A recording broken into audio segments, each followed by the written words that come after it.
There are 3 ways to re-energize your team when morale is low, and today I'm gonna share them all with you. As a leader, there are times when your team's energy is low.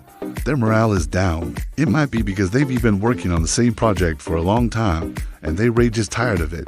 Or maybe there has been some changes in the company that have kind of thrown them off their game. Whatever it is, as a leader, it is your job to help re-energize your team so that they can get back to performing at a high level. So let's jump into those 3 tips. The first way to re-energize your team when morale is low is to shake things up. Sometimes when morale is low, it's because people are just tired of doing the same thing over and over again. They need a change of pace. So one way to re-energize your team is to shake things up. This could mean changing up the way that you work. Maybe you've always worked in person, but maybe for 1 week you decide to have everybody work from home. Or maybe you take your team out of the office and you work from a different location.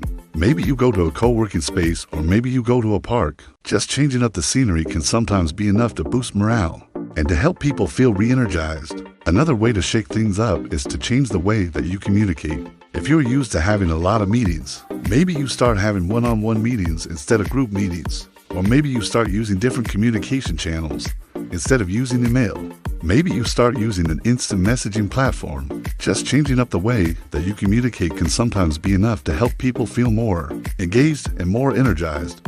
The second way to re-energize your team when morale is low is to celebrate successes. Another reason why morale might be low is because people don't feel like they raise celebrating successes often enough. When we're in the middle of a project, it can be hard to remember to celebrate the wins along the way.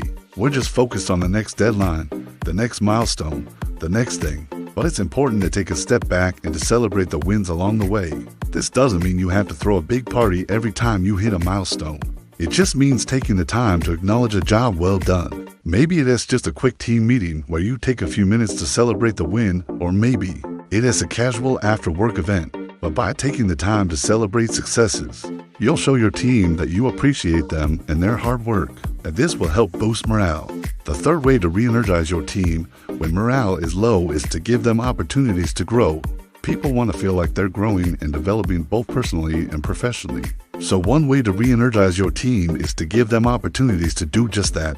This could mean providing opportunities for advancement. Maybe there is a project that is coming up that will allow some of your team members to take on more responsibility or to learn new skills. By providing these opportunities, you'll show your team that you're invested in their growth and development, and this will help boost morale. In addition to providing opportunities for advancement, it's also important to provide feedback and coaching. When people feel like they're constantly being criticized, it can really take the wind out of their sails. So it's important to make sure that you're providing positive feedback and coaching when possible. This doesn't mean you have to praise your team all the time, but you should make sure that you're acknowledging what they're doing well. By providing feedback and coaching, you'll help your team members improve and grow, and this will help boost morale. Do you have any other tips for how to re-energize a team when morale is low? Let me know in the comments below. I would love to hear from you.